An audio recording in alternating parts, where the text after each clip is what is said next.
3분간 시간이 남았는데 이 시간 잠시 예배를 위해서 잠시 모두 분주한 마음을 이 시간 가라앉히고 하나님 앞에 잠시 기도하며 나아가도록 하겠습니다. 방송으로 함께 하시는 분들 또한 이 시간 잠시 모든 일을 하시던 것을 멈추시고 화면 앞으로 다가오셔서 자리 잡고 앉으셔서 예배를 함께 준비했으면 좋겠습니다. 우리가 기도로 함께 나아갑니다. 이 예배 위에 하나님 임하여 주시옵소서. 이 예배의 주인은 하나님이십니다. 이 시간 이 자리에 임하여서 우리를 살펴주시옵소서. 나보다도 나 자신을 잘 알고 계신 하나님, 나의 삶을 살펴주시옵소서.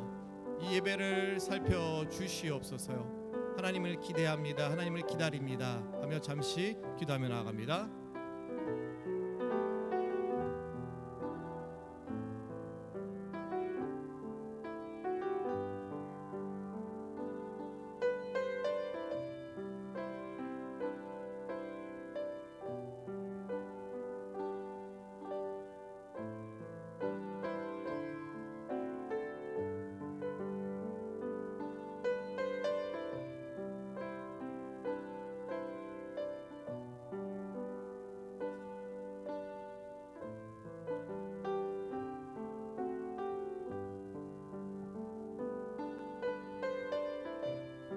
이 시간에 우리 예배를 위하여 헌신한 자들을 위해서 잠시 중보기도하며 나아갑니다. 말씀을 전해주실 선포하실 우리 목사님을 위해서, 담임 목사님을 단에 세우셨는데 성령의 기름 부음 허락하여 주시옵소서. 선포될 말씀 위에 성령 하나님 충만케 하여 주시옵소서 하고 담임 목사님을 위해서 기도합니다. 그리고 찬양팀을 위해서 계속해서 기도해 주십시오. 올려드리는 찬양 위에 우리가 단순히 노래로 하는 것이 아니라 그의 이름을 높여드리는 시간이 되길 원합니다. 성령 충만한 찬양이 올려드리길 원합니다 하고 기도합시다. 그리고 방송실에서 섬기고 있는 봉사자를 위해서 방송이 잘 수날이 연결이 되어서 각 댁에서 예배를 드리고 있는 분들에게도 동일한 하나님께서 하나님의 손길이 전해지게 해달라고 기도합시다. 또 마지막으로 양옆을 성도님들을 생각하시면서 성령 하나님 한 분 한 분 다가와 주셔서 우리 성도님들의 마음을 터치하여 주시옵소서 하고 잠시 예배를 위하여 헌신하는 자들과 또 함께 예배드리는 일을 위해서 중보기도하며 나아갑니다.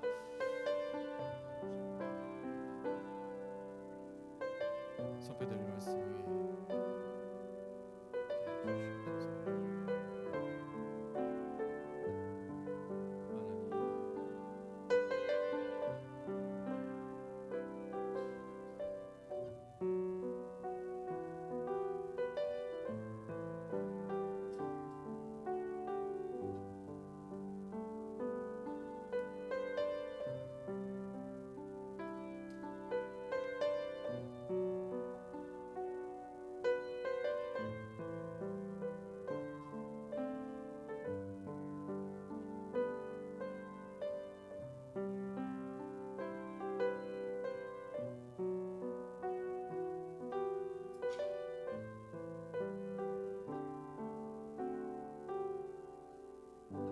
예수님의 이름으로 기도합니다. 아멘. 할렐루야. 영락교회 주일 예배 함께 하신 여러분을 환영합니다. 이 미국은 오늘 인디펜던스 데이입니다. 해피 줄라이 4th. 독립기념일인데요. 이 나라가 독립이 되기 위해서 한국도 광복절이 있지만 진짜 그 전에 헌신과 희생이 있는 또 그것을 기뻐하며 우리가 자유케 된 나라를 기념하는 날입니다. 우리도 하나님의 나라 안에서 함께 자유하길 원합니다. 우리가 독립이란 말은 좀 그렇겠지만 예수 그리스도께서 이 땅에 오셔서 우리를 죄에서 해방시켜 주시고 죄로부터 자유케 하셨습니다. 우리가 그것을 잊지 않고 나갔으면 좋겠습니다. 여름이면 항상 우리가 썸머 미션 트립을 떠나는 시간이죠. 작년에는 못 갔고 코로나 때문에 이번 연도도 지금 상황이 이래서 어려운 상황에 있는데 우리가 그렇지만 그 미션을 잃지 않고 나갔으면 좋겠습니다. 우리가 있는 이곳이 예배하는 자리고 무엇보다 우리 있는 가정 예배하는 자리고 그곳에서 우리만 나 혼자만 예배 드리는 것이 아니라 하나님을 모르는 자들에게 하나님을 소개하고 예수님을 알게 하고 돕게 하고 그 말씀을 전해서 함께 예배하는 자리가 됐으면 좋겠습니다. 그것이 우리가 어떤 상황에서도 이어지는 우리에게 미셔널 라이프가 되길 원하고 우리의 삶의 사명이 되길 원합니다. 할렐루야. 우리가 그 하나님을 찬양하기 이 자리에 모였습니다. 우리를 자유케 하신 그 하나님을 찬양하기를 원합니다. 우리가 다 같이 자리에 일어나셔서 우리의 신앙을 사도신경으로 고백하며 하나님 앞에 나아갑시다. 전능하사 천지를 만드신 하나님 아버지를 내가 믿사오며 그 외아들 우리 주 예수 그리스도를 믿사오니 이는 성령으로 잉태하사 동정녀 마리아에게 나시고 본디오 빌라도에게 고난을 받으사 십자가에 못 박혀 죽으시고 장사한 지 사흘 만에 죽은 자 가운데서 다시 살아나시며 하늘에 오르사 전능하신 하나님 우편에 앉아 계시다가 저리로서 산자와 죽은 자를 심판하러 오시리라. 성령을 믿사오며 거룩한 공회와 성도가 서로 교통하는 것과 죄를 사하여 주시는 것과 몸이 다시 사는 것과 영원히 사는 것을 믿사옵나이다. 아멘. 할렐루야. 우리의 예배를 받아 주시옵소서. 우리의 찬양을 받아 주시옵소서. 하나님 앞으로 나아갑니다. 어느 순간 속에서도 하나님 앞에 나아갑니다. 할렐루야. 아멘. 할렐루야. 아멘.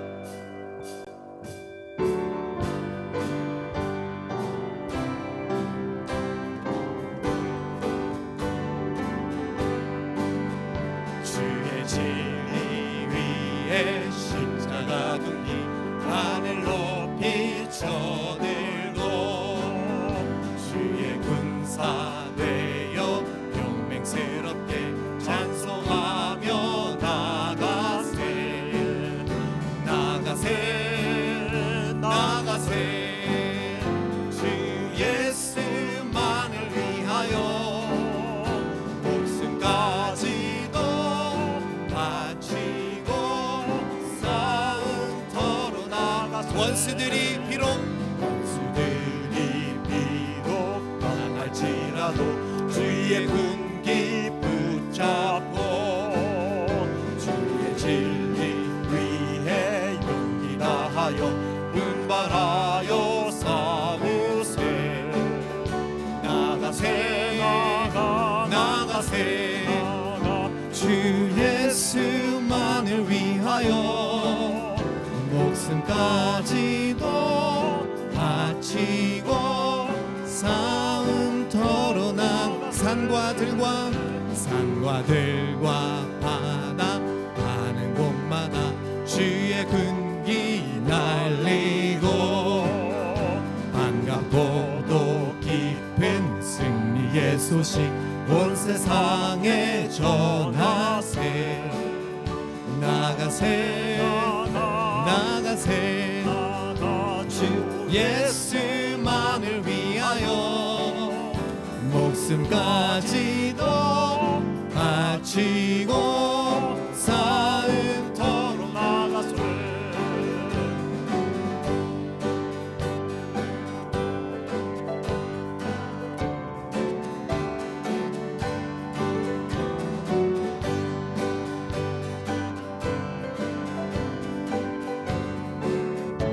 사절입니다. 원수들은 이미 예수의 손에 하나 없이 패하고 주의 군기만이 용감스럽게 오늘이 예발나네 나가세 나가세 주 예수만을 위하여 목숨까지도 바치고 우리 4절 다시 봅니다. 원수들은 이미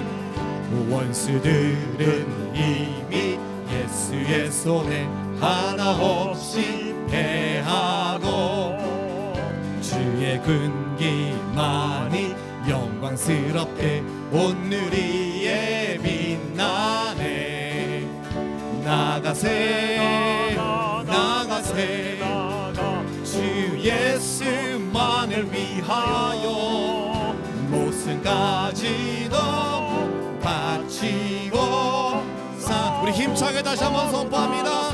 나가세 나가세 나가세 주 예수만을 위하여 목숨까지도 바치고 싸움터로 나가세 할렐루야. 우리의 우리의 대장 되신 예수 그리스도 이름 찬양합니다. 어떤 상황 속에서도 우리가 예배함을 잊지 않습니다. 하나님 감사합니다. 우리 다 같이 자리에 앉아서 찬양합니다. 나가세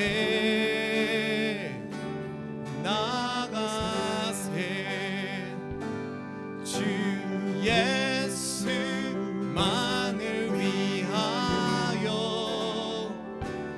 목숨까지 바치고 싸움터로 나가세. 우린 이미 승리한 싸움을 싸우고 있습니다. 그곳이 우리의 예수님께서 함께 하시는 예배의 자리입니다. 할렐루야. 우리가 부르신 이곳에서 하나님을 찬양하기를 원합니다.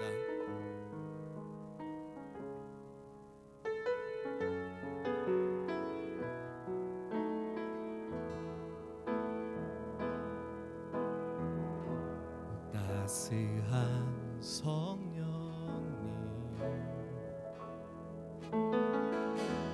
마음으로 보내 내 몸을 감싸며 주어지는 평안함 만족함을 느끼네. 다시 한번 봅니다. 따스한 성령님 따스한 성령님 마음으로 보내 내 몸을 감싸며 주어지는 평안함 만족함을 느끼네. 부르신 곳에서 나는 예배하네. 어떤 상황에도 나는 예배하네. 부르신 곳에서 나는 예배하네. 어떤 상황에도 나는 예배하네.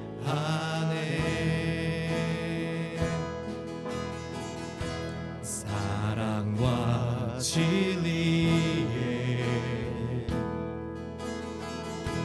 한 줄기 빛 보내 내 몸을 감싸며 주어지는 평안함 그 사랑을 느끼네. 부르신 곳에서 나는 예배하네. 어떤 상황에도 나는 예배하네. 부르신 곳에서 나는 예배하네. 어떤 상황에도 나는 예배. 우리 2절 다시 고백합니다. 사랑과 진리에 사랑과 진리에 한 줄기 빛 보내 한 줄기 빛 보내 내 몸을 감싸며 주어지는 평안함 그 사랑을 느끼네. 부르신 곳에서 나는 예배하네. 어떤 상황에도 나는 예배하네. 부르신 곳에서 나는 예배하네. 어떤 상황에도 나는 예배. 부르신 곳에서 부르신 곳에서 나는 예배하네. 어떤 상황에도 나는 예배하네. 부르신 곳에서 나는 예배하네. 어떤 상황에도 나는 예배하네. 내가 걸어갈 때 내가 걸어갈 때 길이 되고 살아갈 때 삶이 되고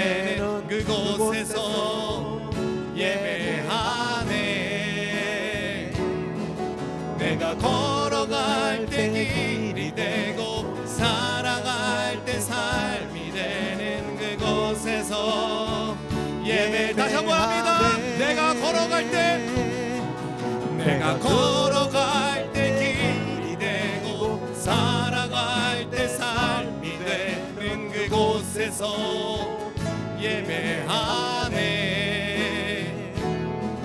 내가 걸어갈 때 길이 되고 살아갈 때 삶이 되는 그곳에서 예배하네.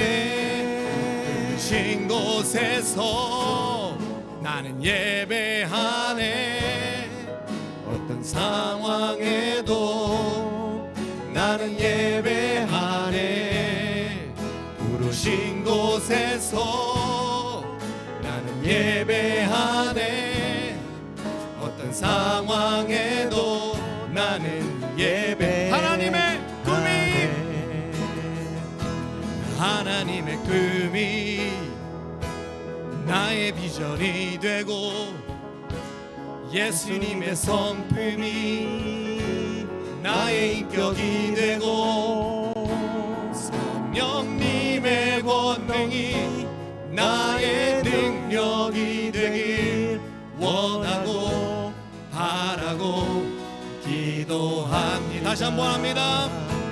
하나님의 꿈이 나의 비전이 되고 예수님의 성품이 나의 인격이 되고 성령님의 권능이 나의 능력이 되길 원하고 바라고 기도하는 마음으로 선포합니다. 하나님의 꿈이 나의 비전이 되고 예수님의 성품이 나의 인격이 되고 성령님의 권능이 나의 능력이 되길 원하고 바라고 기도합니다. 이 세상을 살아가는 동안에 나의 힘을 의지할 수 없으니 기도하고 낙심하지 말 것은 주께서 참 소망이 되심이라. 주의 길을 걸어가는 동안에 세상의 것 의지할 수 없으니 감사하고 낙심하지 말 것은 감사하고 낙심하지 말 것은 주께서 참 기쁨이 되심이라. 이 시간 우리 감기 기도하며 나아갑니다. 이 시간 우리가 말씀을 듣습니다. 말씀을 듣기 전에 우리에게 자신에게 한번 물어보기를 원합니다. 나의 삶은 참된 예배자의 삶을 살고 있는지, 예수 그리스도의 제자로서 하나님께서 예수님께서 보여주신 그 길을 걸어가고 있는 삶을 살고 있는지 이 시간 내 자신에게 한번 묻고 그 질문에 대답하기를 원합니다. 혹은 아직 예수님을 진정으로 만나지 못하셨거나 아니면 삶 속에서 예수님의 존재 자체에 대해서 궁금하거나 질문이 있으신 분들이 있거나 아니면 의심이 가시는 분이 있습니까? 이 시간 하나님 앞에 고백하길 원합니다. 나를 살펴주시옵소서. 하나님의 꿈을 알고 싶습니다. 예수님의 성품을 닮고 싶습니다. 성령님의 능력을 의지하길 원합니다 하고 기도합시다. 이 시간 말씀을 받기 전에 성령께서 인도하시는 대로 각자 자신에게 질문을 하며 그 질문에 대답을 하며 하나님 앞에 기도하는 시간을 가집시다. 과연 제가 예배자의 삶을 살고 있는지 시간 제 자신에게 질문을 합니다. 찬양으로는 따스한 성령님 부르신 곳에서 나는 예배하길 원한다고 찬양을 했지만 과연 내 삶을 돌아보고 본다면 과연 내가 그 부르신 곳에서 예배자의 삶을 살고 있는지 이 시간 되묻고 싶습니다. 하나님, 그렇지 못한 나의 삶을 용서하여 주시옵소서. 하나님을 잊고 살았던 나의 삶을 용서하여 주시옵소서. 예배자가 아니라 종교자의 삶을 살았던 내 자신을 반성합니다. 하나님의 꿈을 알고 싶습니다. 예수님의 성품을 담고 싶습니다 하고 기도를 하지만 내 의지를 의지하며 나의 생각만 의지하며 살았던 나의 삶을 반성합니다. 하나님, 시험 말씀을 들을 때 다시 한번 깨닫게 하여 주시옵소서. 그 말씀의 능력으로 살아가길 원합니다. 말씀의 능력으로 예수님을 닮아가길 원합니다.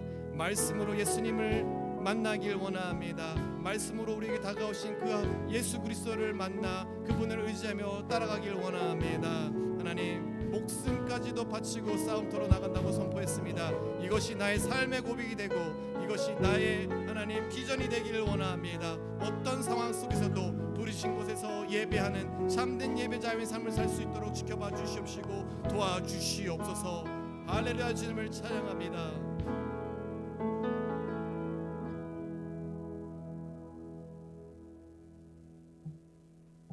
오늘 우리가 함께 은혜 받을 하나님의 말씀은 빌립보서 4장 10절부터 20절까지입니다. 내가 주 안에서 크게 기뻐함은 너희가 나를 생각하던 것이 이제 다시 싹이 나미니 너희가 또한 이를 위하여 생각은 하였으나 기회가 없었느니라. 내가 궁핍함으로 말하는 것이 아니니라. 어떠한 형편에든지 나는 자족하기를 배웠노니 나는 비천에 처할 줄도 알고 풍부에 처할 줄도 알아. 모든 일곧 배부름과 배고픔과 풍부와 궁핍에도 처할 줄 아는 일체의 비결을 배웠노라. 내게 능력 주시는 자 안에서 내가 모든 것을 할 수 있느니라. 그러나 너희가 내 괴로움에 함께 참여하였으니 잘하였도다. 빌립보 사람들아, 너희도 알거니와 복음의 시초에 내가 마게도냐를 떠날 때에 주고받는 내 일에 참여한 교회가 너희 외에 아무도 없었느니라. 데살로니가에 있을 때에도 너희가 한 번뿐 아니라 두 번이나 나의 쓸 것을 보내었도다. 내가 선물을 구함이 아니요 오직 너희에게 유익하도록 풍성한 열매를 구함이라. 내게는 모든 것이 있고 또 풍부한지라. 에바브로 디도 편에 너희가 준 것을 받음으로 내가 풍족하니 이는 받으실 만한 향기로운 제물이요 하나님을 기쁘시게 한 것이라. 나의 하나님이 그리스도 예수 안에서 영광 가운데 그 풍성한 대로 너희 모든 쓸 것을 채우시리라. 하나님 곧 우리 아버지께 세세 무궁하도록 영광을 돌릴지어다. 아멘. 아멘. 우리 일어나서 요즘 많이 안 부르는 찬양이죠. 내게 있는 모든 것을 아낌없이 주님을 위해 바칩니다. 우리 1절 2절 부르고 간주하고 3절 부르도록 하겠습니다. 네.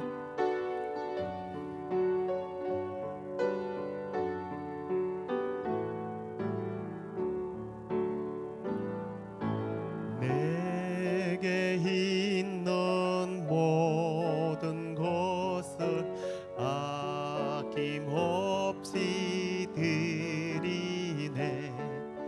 사랑하고 의지하여 주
아멘. 자, 오늘도 옆에 분들에게 말씀으로 은혜 받으십시오 하고 축복하십시다.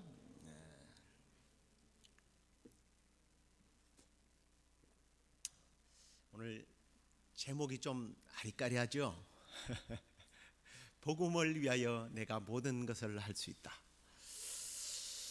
오늘 이 본문은요, 특히 13절은 우리 그리스도인들뿐만 아니라 교회를 다니지 않는 사람들까지도 너무 잘 아는 말씀입니다. 단지 짜투리로 잘라서 I can do it. 나는 모든 것을 할 수 있다. 근데 이게 사실은 성경 말씀이 오늘날 현대인들에게 잘못 해석되어지고 적용되는 경우들이 굉장히 많은데, 그 중에 하나가 오늘 이 본문이 들어있는 내용이에요. 뭐가 이렇게 우리가 잘못 오해하고 적용을 하고 있는지 한번 우리가 오늘 이 말씀을 통해서 깨닫고, 우리가 어떤 경우에 이 말씀을 적용하고 실천해야 되는지 한번 우리가 도전해보는, 또 결단하는 그런 시간이 되기를 소망합니다. 먼저 이 본문을 내게 능력 주시는 자 안에서 내가 모든 것을 할 수 있다 라고 하는 이 말씀을 이해하려면, 이제 다시 또 이 빌립보 교회의 설립 배경부터 알아야 이 말씀이 이해가 되어져요. 빌립보 교회는 어떻게 세워졌죠? 사도 바울이 아시아로 가려다가 성령님께서 강력하게 막아서 이게 어떤 일인가 하고 고민하는 중에 환상 중에 마게도냐 사람이 나타나서 우리를 와서 도우라고 요청을 하는 그런 영적 도전을 받고 마게도냐로 들어갑니다. 그곳에서 첫 성을 만나게 되는데, 여기서 첫 번째 도착이 아니라 가장 큰 도시 이 빌립보를 만나게 됩니다. 그곳에서 이제 장사를 하는 여자 상인 루디아를 만나고 그 집에서 빌립보 교회가 탄생이 됩니다. 이렇게 강력한 성령의 역사로 세워진 교회라면 사도 바울이 아무래도 애정이 더 많이 생길 거예요. 그래서 이 교회에 대해서 정말 애정을 가지고 복음을 1년 6개월 정도 전하면서 성도들이 이 사도 바울을 생각하기를 아버지로 생각한 거예요. 영적 아버지로. 굉장히 좋은 관계를 맺고 있었단 말이에요. 이 관계가 오늘 이 사실은 전체적인 맥락을 이해하는 데에 도움이 될 거예요. 이걸 여러분들 입력해 놓으시고, 자, 이렇게 시작되었던 개척교회가 1년 반 만에 굉장히 부흥을 합니다. 그러다가 사도 바울이 거리에 나가서 점을 치고 주인에 의해서 강제적으로 점을 치면서 귀신이 들려있는 이 여자아이를 불쌍히 여겨서 고쳐줘요. 근데 주인이 볼 때는 돈줄이 끊어지잖아요. 그래서 사도 바울을 고발을 하게 됩니다. 그래서 오기가 져요. 근데 뭐 그때도 놀라운 하나님의 역사가 또 일어났죠. 근데 문제는 더 이상 그곳에 머무를 수 없게 됩니다. 그래서 데살로니아로 이제 피난을 하게 되고요. 또 거기서도 문제가 일어나서 방해를 하니까 베레아로 갔다가, 그리고 또 아덴으로 갔다가, 그리고 또 고린도로 갔다가, 그리고는 다시 제3차 전도 여행을 떠나게 되고, 그 마지막 3차 여행 마지막 종착지가 이제 예루살렘으로 돌아와서 고발을 당해서 로마로 죄인의 신분으로 가게 됩니다. 복음을 전하는데 잘 돼야 되잖아요. 근데 가는 곳마다 어려움을 당하고 심지어는 죄수의 신분으로 로마로 끌려간 거예요. 그 기간이 이제 한 6, 7년 정도가 지나게 됩니다. 자, 함께 정말 아버지같이 섬기던 담임 목사님이 복음을 전하다가 행방불명된 거예요. 요즘처럼 뭐 카톡을 뭐 인터넷 보내고 이런 시대가 아니잖아요. 근데 소문이 들리는데 로마 감옥에서 그 나이 많으신 분이 지쳐서 병들어서 죽어가고 있는 거예요. 심지어는 자연사로 할 것이 아니라 이제는 소문에 들리는 건 분명히 틀림없이 교수형으로 참수당할 그런 소문이 들린단 말이에요. 그래서 교인들이 십시일반 헌금을 해서 이 헌금을 가지고 이제 바울을 만나러 오게 된 겁니다. 그 편으로 안부를 적어서 정말 중요한 교리들을 적어서 보낸 편지가 빌립보서예요. 근데 한편으로 이 사도 바울이 복음을 전하면서 어려움을 겪는 이 과정을 보면서 하나님께서는요, 복음을 확장시켜 나가는 그런 일에 있어서 정말 잔잔한 호수에 경치 좋은 데서 유람선을 띄워놓고 에라디아 노래 부르면서 즐기는 관광객이 아니라 정말 폭풍우가 몰아치는 태평양을 건너는 듯한 인생의 코진 환난과 고난을 통해서 복음이 확장되더라는 거예요. 복음의 역사는 고난이에요.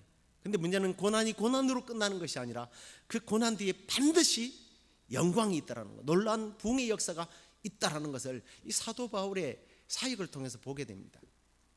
저 이 말씀을 준비하면서 한편으로 그런 생각이 들더라고. 우리 교회가 이제 다시 폭풍우 속으로 들어가게 됐어요. 교회를 옮겨야 되고 하나님께 예배하는 예배 처소를 못 찾아서 안절부절하고 있거든요. 여러분은 어떤지 모르겠지만 윤 장로님이나 저는 시간이 갈 때마다 이제 막 속이 타기 시작해요.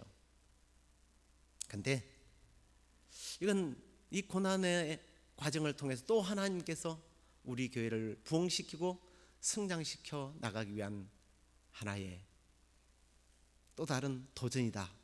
저는 그렇게 믿습니다. 할렐루야. 하나님께서 이런 고난을 통해서요, 또 우리 교회를 놀랍게 사용하실 줄로 믿고 또 여러분들을 그렇게 사용해 주실 줄로 믿습니다. 자, 아무튼요, 이렇게 사도 바울은 에바브로디도를 통해서 헌금과 또 여러 위문품을 바꿔서 이 편지를 쓰는데, 여러분 생각해 보세요. 한 7년 만에 아들이 돌아왔어요. 얼마나 기쁘겠어요.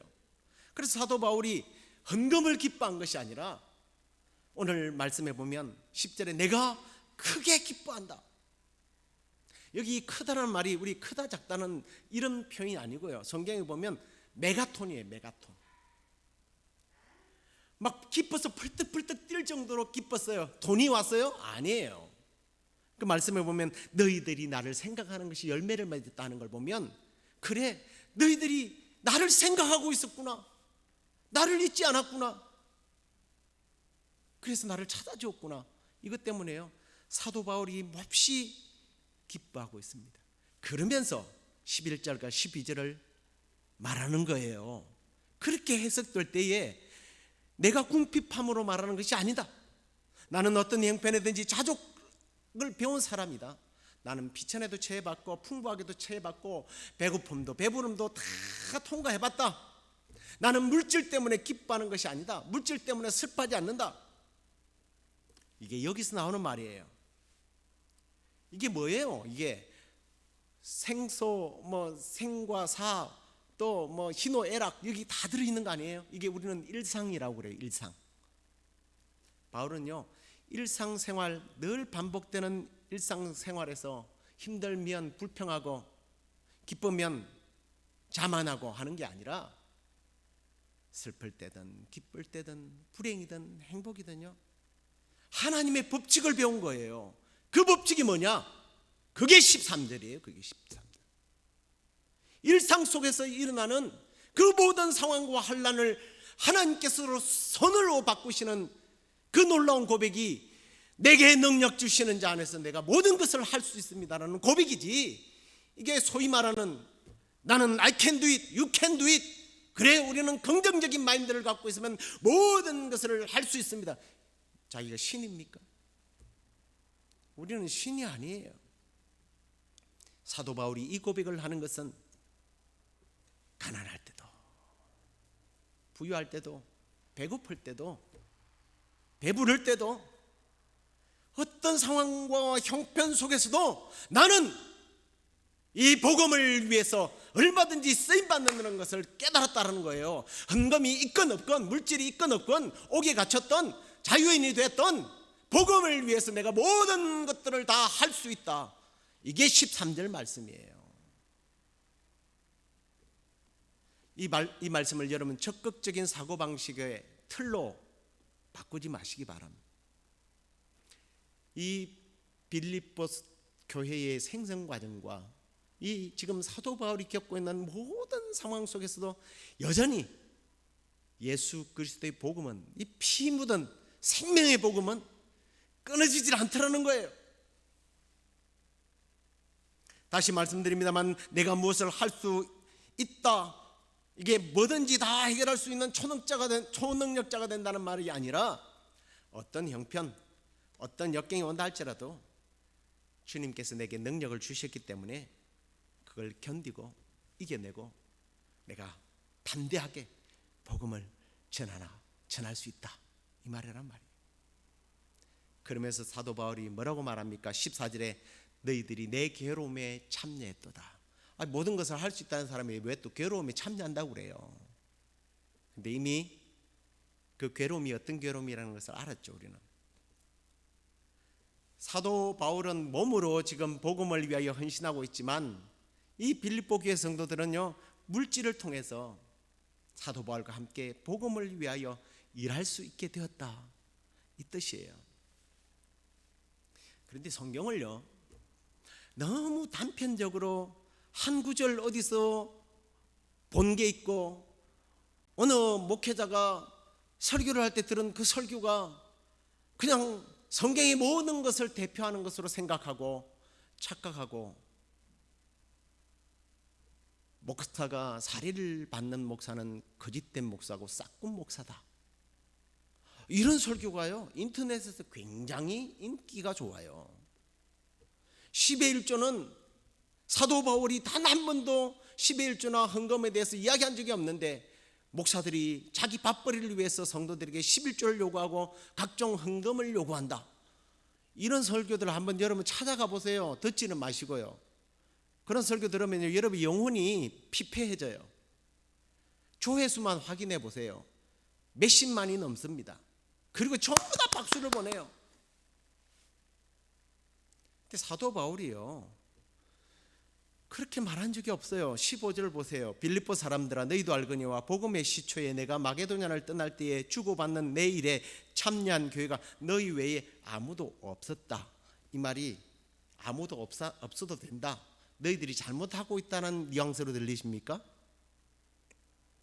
사도 바울은 다른 교회가 도운 적이 없다고 말해요. 그런데 사도 바울에게 한 번, 두 번, 세 번 빌립보 교회는 복음에만 매진할 수 있도록 사역비를 계속해서 드렸던 거예요. 소위 말하는 헌금을 하고 그 헌금을 통해서 복음을 전하도록, 우리식으로 말하면 선교 헌금을 보내고 목회자의 사례비를 충당시켜 줬다는 거예요. 그게 사도 바울에게 있어서는 자신의 괴로움, 자신이 당하는 이 어려움을 함께 동참하면서 복음을 전하는 일이 되었다라고 말하며, 오늘 다른 말씀 보니까 18절에 보면 향기로운 제물이 되었다고 말하고 있고, 또 사도 바울이 뭐라고 그래요? 잘했다, 참 잘하였도다. 여러분, 만약에 여러분들이 저에게 목사님 식사하세요 하고 뭐 식사비를 주었다, 그러면 제가 뭐라고 인사해야 돼요? 고맙다고 그래야죠. 감사합니다. 근데 사도 바울이 뭐라고 그래요? 고맙다고 하지 않고 잘했도다 그래요. 이 무슨 얘기예요? 헌금은 목사에게, 교회에 바치는 게 아니라 하나님께 드리는 거기 때문에 고맙다 소리를 안 해요. 그 뻔뻔스럽게 뭐 이게 아니죠. 너희들 참 잘하고 있어, 하나님께 드리는 게 맞아 라는 얘기예요. 그런데 어느 교회는 안 했다는 이야기를 합니다. 그 안 한 교회의 예를 가지고 이제 오늘날 소위 말하면 헌금 무용론이나 목회자들을, 그리고 선교사들 사례비를 지불하는 것은 잘못된 것으로 폄하시키고 교회를 안티크리스찬들이 핍박하는 도구로 사용해요. 정말 그럴까요? 바울이 이제 그 말했던 대표적인 교회, 그 교회를 하나 예를 들어 보겠는데, 여러분 조금 명심해서 들었으면 좋겠어요. 여러분들이 뭐 저한테 사례비를 안 줬어요 이런 말 하는 거 아니에요. 이게 복음의 지금 복음에 대한 사도 바울의 태도를 이야기하기 위해서 제가 이 이야기를 하는 거예요. 자, 고린도전서 9장 13절입니다. 자막을 보세요. 성전의 일을 하는 이들은 성전에서 나는 것을 먹으며 제단에서 섬기는 이들은 제단과 함께 나누는 것을 너희가 알지 못하느냐. 예스예요, 노예요? 예스죠? 그 다음에 이와 같이 주께서도 예수님께서도 복음 전하는 자들이 복음으로 말미암아 살리라 명하셨느니라. 바울이요 13절에서는 목회자가 사례를 받는 것이 선교사들이 사례비를 받아서 사역을 하는 것이 당연하다라는 이야기를 하면서 예수님 말씀하셨던 누가복음 10장 7절에 나오는 이야기를 한 거예요. 그게 뭐냐면 일꾼은 그 삭스로 산다. 받는 것이 마땅하다. 그 말씀을 이렇게 인용을 한 거예요. 복음 전하는 자들이 복음으로 말미암아 살리라 라는 말씀으로 적용을 하는 거예요.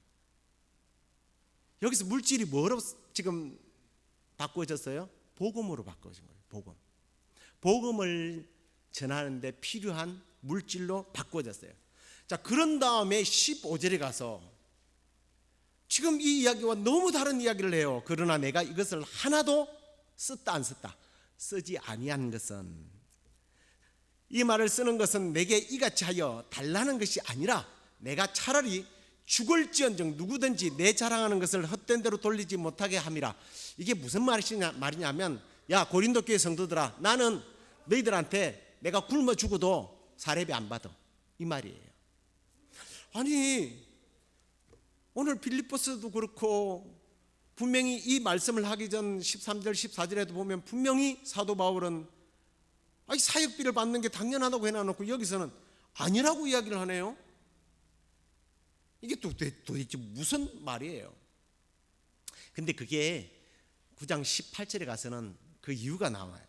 내가 복음을 전할 때 값없이 전하고 복음으로 말미암아 내게 있는 권리를 다 쓰지 아니하는 이것이니라. 이게 해답이에요. 이게 무슨 해답이냐면 이건 문화를 알아야 돼요. 왜 사도 바울이 고린도 교회에서는 죽어도 사례비를 받지 않겠다고 말하고 빌립보 교회에서는 다른 교회에서 안 하는 것들이 참 서운했는데 너희들이 한 것은 정말 잘했다, 잘했어, 정말 잘했어 하고 칭찬을 하느냐는 거예요. 고린도 교회만이, 그 지역만이 가지고 있는 특성 때문에 그랬어요. 고린도 도시는요 항구 도시였어요. 돈 많은 도시였어요. 뭐 요즘에도 뭐 항구 도시가 좀 발달되어 있지만 특별히 그 시대는 항구 도시가 굉장히 발달되어 있어서 돈이 많은 곳이었습니다. 그곳에 스토아 학파들이 대거 몰려왔어요. 이 사람들이 뭐 하는 사람들이냐면 지식을 파는 사람들이에요. 내가 너에게 인생을 어떻게 살아야 할지 가르쳐 줄 테니까 돈을 내달라는 거예요. 돈을 달라는 거예요. 그래서 돈을 받아서 그들은 연맹을 하면서 지식을 파는 철학자들이 대거 몰려왔습니다. 자, 그런 동네에서 사도 바울이 자, 나도 목회를 해야 되겠고 복음을 전해야 되겠는데 당신들 헌금하세요. 그래 나도 사역을 하죠 라고 하면 이 복음이 어떻게 바뀌어요? 철학과 동급이 되는 거예요. 이 복음이 예수 그리스도의 피 묻은 생명의 복음이 가치 없는 인간의 지혜와 상식과 말주변, 말장난으로 바뀌어버리는 거예요. 그래서 사도 바울은 나는 고린도 교회에서는 돈 안 받아, 절대 안 받아 라고 이야기를 한 거예요. 그러면 사도 바울이 지금 예수님께서 믿는 사람은, 아니 사역자들은 그 삭스로 말미암아 살아야 된다는 말씀을 잘못됐다고 비난한 겁니까? 예수님은 효과적으로 복음을 전하기 위해서는 너희들이 사례비로 가지고 살아야 돼 라고 이야기했다면 예수님의 초점은 어디에 있어요? 복음 전하는 거예요. 사도 바울은 나 안 받고 사역하겠어, 이건 뭐예요? 그 고린도 교회에 더 효과적으로 복음을 전하기 위해서 그 말을 한 거예요. 예수님도 복음, 사도 바울도 사실은 복음이에요. 사도 바울은 사실은 예수 그리스도의 복음에 미친 사람이거든요. 예수 그리스도에 미친 사람이 어떻게 예수님 말을 반역을 하겠어요? 반역이 아니에요. 나는 복음을 위해서라면 뭐든지 하겠다는 거예요. 내게 능력 주시는 자 안에서 복음을 위해서라면 난 뭐든지 할 수 있어. 굶주릴 수도 있어, 배부를 수도 있어, 사례비 받을 수도 있고 안 받을 수도 있어, 살 수도 있고 나는 복음을 위해서라면 죽을 수도 있어. 이게 내게 능력 주시는 자 안에서 내가 모든 것을 할 수 있다라는 말씀이에요. 뭘 할 수 있다라는 거예요? 복음 전하는, 효과적인 복음을 전하기 위해서 뭐든지 하겠다. 그렇기 때문에 그는 자신에게 사역비를 지원한 교우들이 복음에 한편으로는 참여하고 있다는 이 사실 때문에 그들을 참 잘했다고 칭찬할 뿐만 아니라 더 나아가서는 축복하는 것을 보게 됩니다. 18절에 놀라운 축복을 선언하는데 내가 선물을 구함이 아니요 오직 너에게 유익하도록 풍성한 열매를 구함이라. 이게 무슨 말인가 할 거예요. 사실은 옛날 성경책을 보니까 과실이 번성되도록 이렇게 돼 있는데 이 번성을 풍성으로 바꿨을까? 이럴 때는 이제 사전을 찾아봐야 돼요. 사전을 찾아봤더니 이 번영 풍성이라는 말이요, 헬라어가 사용될 그 당시에는요, 은행에다가 돈을 맡기는 거예요. 은행에 돈을 맡기면 뭐가 생겨요? 이자가 붙죠. 이자가. 그 이자를 여기서 말하는 풍성, 번영이라는 단어를 쓰는 거예요.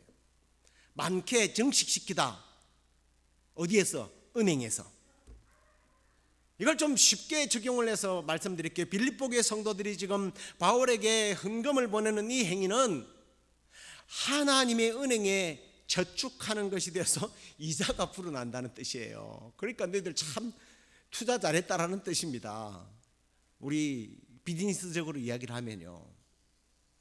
근데 여기에는 이중적인 적용이 필요해요, 사실은. 그래서 1절에서 열매를 맺는다라고 말이 너희들 부자 될 거야라는 그런 말보다는 생명의 열매를 말해요. 너희들이 그렇게 하나님의 나라에, 하나님의 은행에다가 저금을 하지, 그러면 그 이자로 인해서 많은 생명의 열매들이, 복음으로 말미암아 열매들이 맺혀지게 될 거야 라는 뜻이에요. 할렐루야. 우리가 드려지는 물질을 통해서 하나님 나라가 계속해서 확장되리라 저는 확신합니다.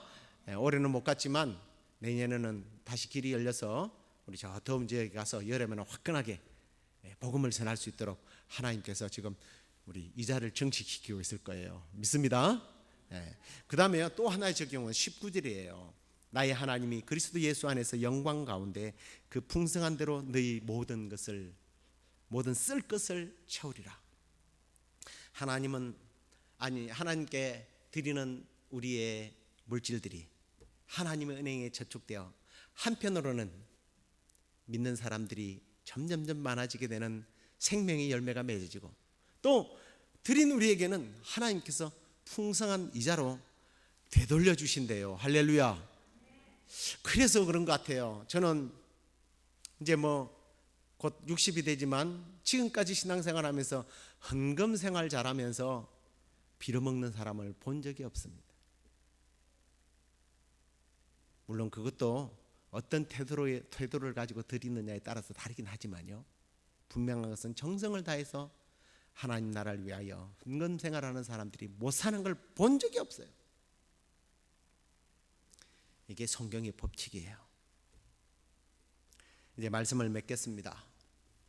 어떤 고난과 환경 속에서도 사도 바울은 내게 능력 주시는 자 안에서 내가 복음을 위하여 다 할 수 있다라는 것을, 복음의 도구가 될 수 있다라는 것을 오늘 삶으로 고백을 하는 동시에 성도들에게도 그 복음을 전하는 일에 너희들이 쓰임받자라고 하는 말씀을 우리가 함께 나누었습니다.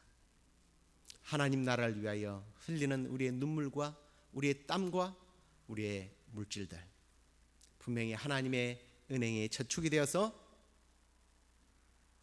하나님 편에서는 보면 그 물질을 통해서 복음이 확장되어 많은 영혼이 주께로 돌아오게 되고, 또 우리에게는 보람과 기쁨과 심지어는 하나님께서 이 땅 위에서 더 많은 물질로, 수고로, 또 헌신으로 섬길 수 있도록 우리에게 복 주시는 하나님이십니다.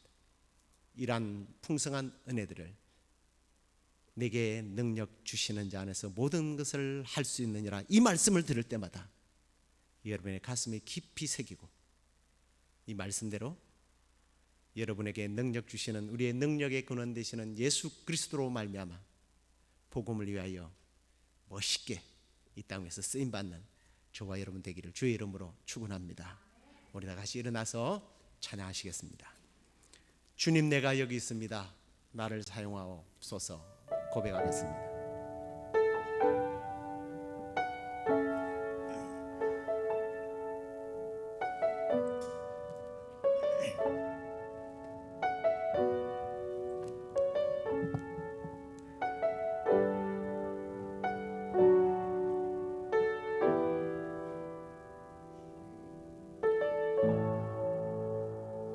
주님, 내가 여기 있사오니 나를 보내소서. 나의 몸 주께 드리오니 주 받으옵소서.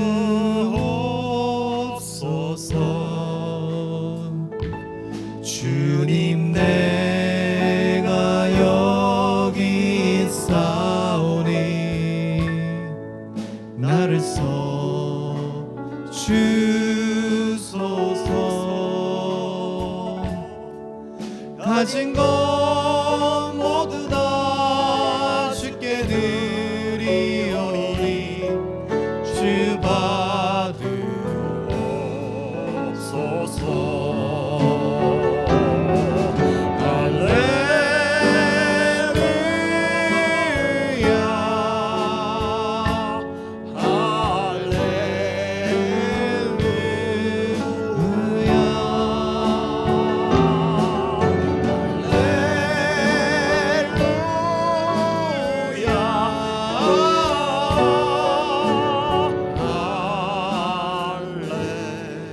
주님, 내가 여기 있습니다고 한 번 더 고백하십시다. 주님, 내가 여기 있사오니 나를 보내소서. 나의 몸 주께 드리오니 주 받으옵소서.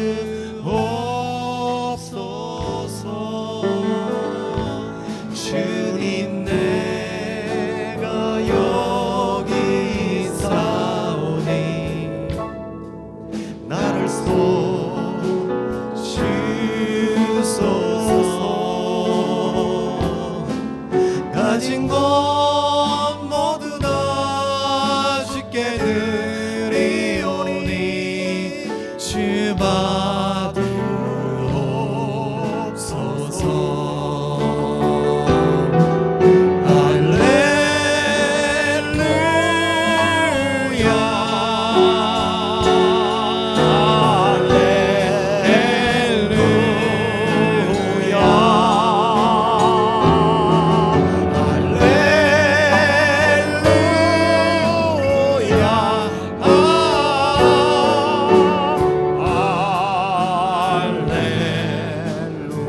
나를 받으소서. 나를 받으옵소서. 나를 받아주소서. 나를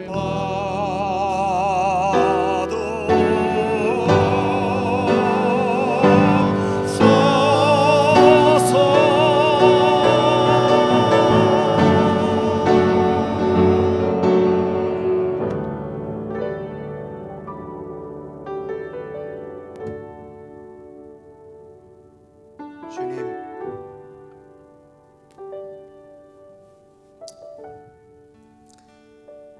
세상 일에 분주하고 세상에서 얼마나 먹고 마시며 얼마나 배불러야 하고 얼마나 출세해야 하고 얼마나 멋지게 살아야 다른 사람들에게 가치 있는 존재로 저 사람 능력이 있어서 모든 것을 할 수 있는 사람이라고 평가받기를 좋아했던 우리들이 오늘 사도 바울이 멀리 800마일이나 떨어진 곳에서 영적 아버지가 병들고 지쳐 이제 언제 죽을지 모르는 참수행을 앞두고 있는 사랑하는 아버지를 위하여 물질로 헌신하는 모습을 바라보며 나는 부자도 되어보았고 가난하게도 되어보았고 배도 불러보았고 배도 고파봤지만 나를 복음을 위하여 사용한 하나님의 능력과 그 놀라운 사역 앞에서 그 무엇도 끊을 수 없다라고 하는 그 놀라운 진리를 깨닫고 내게 능력 주시는 자 안에서 내가 모든 것을 할 수 있고 너희들도 이 복음을 위하여 모든 것을 할 수 있다고 오늘 선포했던 이 놀라운 복음의 말씀을 우리의 가슴에 품고 주님, 내가 여기 있습니다. 나를 사용하여 주옵소서. 내가 어떤 형편이든지 효과적인 복음을 위하여 부름받고 쓰임받을 준비가 되었사오니 주여 나를 받아옵소서. 고백했던 우리의 고백을 받으시고 주여 우리에게 능력 주시옵소서. 지금까지 우리가 하나님을 위하여 물질과 우리의 땀과 우리의 눈물과 우리의 달란트들 거들였던 것들이 비록 적고 미흡하다 할지라도 이제 하나님 그것을 통하여 생명의 열매가 맺혀지게 하시고 또한 우리에게 쓸 것을 채워주셔서 더 많은 것으로 하나님의 나라를 위하여 헌신하는 우리 시애틀 영락교회 성도들, 이 방송을 듣는 성도들이 되게 하여 주시옵소서. 주님, 주님 앞에 헌신하고 싶지만 이제 정신을 차리고 보니 어느덧 죽을 날이 가까워 오고 내 수중에는 돈이 없고 심지어는 몸에 병이 들어서 암과 싸워야 하고 여러 가지 질병으로 싸워야 하는 성도들이 지금 이 시간에 있습니다. 주여, 그 영혼을 주님 지금이라도 깨우쳐 주시니 감사합니다. 남은 여생 어떤 형편이든지 주의 복음 위하여 할 수 있다 하는 그 말씀이 그를 통하여 이루어지는 복이 있게 하여 주시옵소서. 아멘. 하나님, 오늘도 이렇게 빌립보 교회 성도들처럼 복음을 위하여 주님의 몸된 교회를 위하여 하나님 나라를 위하여 귀한 예물들을 드렸습니다. 분명히 이 예물은 향기로운 제물이 되어 하나님께 드려진 귀한 저축인 줄로 믿습니다. 이 물질을 기쁘게 하나님 받아주시고 그리고 이 물질을 위하여 수고하고 땀 흘리고 애썼던 우리 사랑하는 성도들에게 모든 쓸 것들을 채워 주시옵소서. 이제는 우리 주 예수 그리스도의 은혜와 하나님의 그 크신 사랑과 성령의 위로 교통 충만하심, 복음을 위하여 내가 모든 것을 우리 주 예수 그리스도의 이름으로 할 수 있다고 선포한 우리 사랑하는 모든 성도들 가운데 지금부터 영원토록 함께 있을지어다. 아멘. 아멘.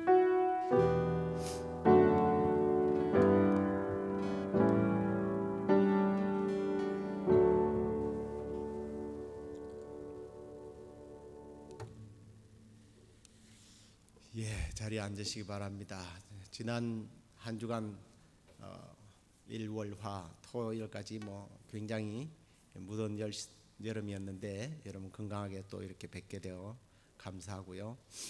교회 이전을 놓고 계속 기도하는 중에 있습니다. 이 교회가 우리에게 더 이상 쓸 수 없다고 다시 확답을 받았고요. 은행의 공시 시가가 얼마 정도 나가는지 들은 다음에 우리에게 딜을 하겠다고 이렇게 연락이 왔습니다. 이분들도 이 교회를 팔아서 선한 일에 또 복음을 위해서 쓰기 위해서 하기 때문에 자기들은 건물에 대해서 별로 미련을 갖지 않는다는 얘기를 듣고 그 사람들 얘기도 일리가 있구나 하는 생각을 들었습니다. 우리가 형편이 되면 또 구입을 할 수 있을 것이고 그리 아니하실지라도 하나님께서 우리에게 예배할 처소를 주실 줄로 믿고 여러분 생각날 때마다 교회를 위해서 예배 처소를 위해서 기도해 주시기를 바랍니다. 뭐 누구라고 얘기는 하지 않겠습니다만 또 암이 발견돼서 또 진료를 받아야 하고 치료를 진행해야 되는 분들도 계십니다. 기회가 되면 본인의 허락을 받고 또 여러분들에게 광고를 하도록 하겠는데요. 우리 교회 또 우리 주위에 이렇게 늘 연약한 분들이 있습니다. 그분들을 위해서 쉬지 않고 기도해 주시면 고맙겠습니다. 한 주간도 평안하십시오. 안녕히 들어가십시오.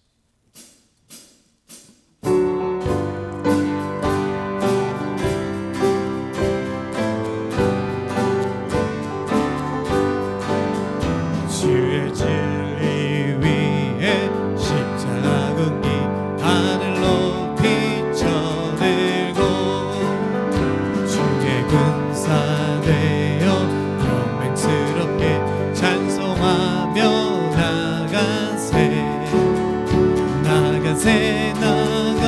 나가세 나가 주 예수만을 위하여 목숨까지도 바치고 싸움터로 나가세